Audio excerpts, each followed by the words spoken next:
രാജ്യവ്യാപകമായി വോട്ടർ പട്ടിക തീവ്ര പരിഷ്കരണം നടത്താനൊരുങ്ങുകയാണ് കേന്ദ്ര തെരഞ്ഞെടുപ്പ് കമ്മീഷൻ. ബീഹാറിലെ പ്രതിഷേധം തുടരുന്നതിനിടെയാണ് തെരഞ്ഞെടുപ്പ് കമ്മീഷന്റെ നീക്കം. ഇപ്പോൾ മുസ്ലിം ലീഗ് നേതാവ് ലോക്സഭാ MP ET മുഹമ്മദ് ബഷീർ ഉണ്ട്. ഈ നീക്കത്തെ എങ്ങനെയാണ് കാണുന്നത്? വളരെ അപകടകരമായ സ്ഥിതിയാണ്.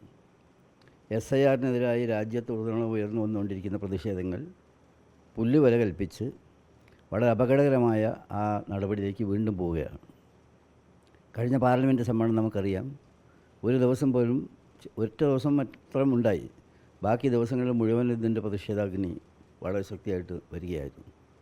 ഇന്ത്യയിലെ ജനങ്ങൾ വളരെയധികം ആകുലതയോടുകൂടി വളരെ ആങ്സൈറ്റിയോടുകൂടി ഇത് കാണുകയാണ്. കാരണം ഇത് കള്ളവോട്ട് ചേർത്തി കൃത്രിമമായ മാർഗത്തിലൂടെ ഏതെല്ലാം വിധത്തിൽ ചെയ്യാൻ സാധിക്കും, എങ്ങനെ ചെയ്യുന്നു എന്നതിനെപ്പറ്റി ഗഹനമായി പഠിച്ച് ഓൺ ദ സ്പോട്ട് തെളിവുകൾ വെച്ചുകൊണ്ട് രാഹുൽ ഗാന്ധി ഈ കാര്യങ്ങൾ തുറന്ന് പറയുകയുണ്ടായി. രാഹുൽ ഗാന്ധിയുടെ ആ വാദഗതികൾ പൂർണ്ണമായും ശരിയായിരുന്നുവെന്ന് ഇന്ത്യ തന്നെ പൊതുവെ സമ്മതിച്ച ഒരു പശ്ചാത്തലത്തിലാണ് വീണ്ടും വളരെ നെഗറ്റീവായിട്ടുള്ള അപകടകരമായിട്ടുള്ള സ്ഥിതിയിലേക്ക് ഗവൺമെൻറ് പോകുന്നത്. അത് ഇലക്ഷൻ കമ്മീഷൻ്റെ ഇന്നത്തെ ഒരു നടപടി എന്നൊക്കെ പറയുന്നത് നമുക്കെല്ലാവർക്കും അറിയാം, ഇവരുടെ ചട്ടുകമായിട്ട് നിന്ന് കൊടുക്കുന്ന സാഹചര്യമാണ്. അപ്പോൾ ഇതിനെതിരായിട്ട് ഉയർന്നു വന്ന പ്രതിഷേധത്തെ അവർ വില കൽപ്പിക്കുന്നില്ലെന്ന് മാത്രമല്ല, ജനാധിപത്യത്തിലെ ഏറ്റവും അപകടം പിടിച്ച ഒരു വഴിയിലേക്ക് രാജ്യത്തെ കൊണ്ടുപോകുന്ന പരിശ്രമത്തിലാണ് ഏർപ്പെട്ടിരിക്കുന്നത്. കൂടുതൽ ശക്തമായ പ്രതിഷേധങ്ങൾ വേണ്ടിവരും. ഞാൻ വിചാരിക്കുന്നു നേതാക്കന്മാരെല്ലാം തന്നെ, ഇന്ത്യ അലയൻസിൻ്റെ നേതാക്കന്മാരെല്ലാം തന്നെ ഈ പുതിയ സാഹചര്യങ്ങളെപ്പറ്റി വിലയിരുത്തിക്കൊണ്ട് ഉടനെ തന്നെ യോഗം ചേർന്ന് കൂടുതൽ ശക്തമായ പ്രക്ഷോഭം ആവിഷ്കരിക്കുമെന്നാണ് വിചാരിക്കുന്നത്.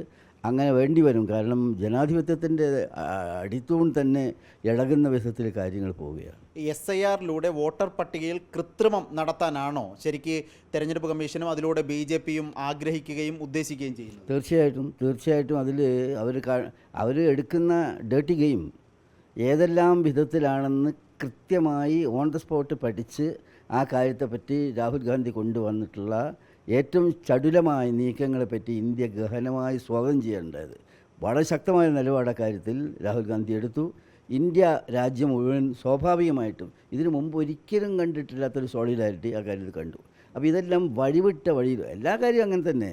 ജനാധിപത്യത്തിൻ്റെ എല്ലാ മേഖലയും, നിങ്ങളുടെ പാർലമെൻ്റ് ആകട്ടെ, എക്സിക്യൂട്ടീവ് ആവട്ടെ, ഈ മറ്റ് മേഖലകളിലുള്ള ഈവൻ പത്രക്കാർക്ക് നേരെയുള്ള ക്രൂരമായ നടപടികളാകട്ടെ, ഡെമോക്രസിയുടെ എല്ലാ പടവുകളെയും അവർ ചവിട്ടി താഴ്ത്തുകയാണ്. ബീഹാറിൽ കൃത്യമായ വോട്ടർമാരെയാണ് ഈ വോട്ടേഴ്സ് ലിസ്റ്റിൽ നിന്ന് വെട്ടി പുറത്താക്കിയത്. സമാനമായി രാജ്യത്താകെ നടപ്പാക്കുമ്പോൾ വലിയ പ്രക്ഷോഭം ഉണ്ടാവും, വളരെ വലിയ പ്രക്ഷോഭം ഉണ്ടാവും. കാര്യം വെച്ചാൽ ഇവർ ചെയ്തിട്ടുള്ള ഇപ്പോൾ ഇതിനകം തന്നെ ചെയ്തിട്ടുള്ള സംഗതി, അതുപോലെ ഇത് SIR മുഖേന നടപ്പിലാക്കാൻ ആഗ്രഹിക്കുന്നവരുടെ ലക്ഷ്യം, ആ ലക്ഷ്യം ഇതൊക്കെ എടുത്ത് പരിശോധിച്ചാൽ നമ്മൾ വിചാരിക്കുന്നതിനേക്കാളൊക്കെ എത്രയോ വലിയ സംഗതിയാണ്. ഇന്ത്യയിൽ ജനാധിപത്യത്തിൻ്റെ വോട്ടിങ്ങിൻ്റെ സംഗതി എന്നാൽ ഡെമോക്രസിയുടെ ഏറ്റവും വലിയ ക്രക്സ് ഓഫ് ദി ഡെമോക്രസിയാണ്. അതില്ലായ്മ ചെയ്യുകയാണ്. അതിൻ്റെ അർത്ഥം എന്താണെന്നാൽ ജനാധിപത്യ വ്യവസ്ഥിതി തന്നെ ഇന്ത്യയിൽ അതിൻ്റെ അന്ത്യകാഹളം മുഴങ്ങുന്ന സ്ഥിതിയിലേക്ക് കാര്യം പോയിരിക്കുക.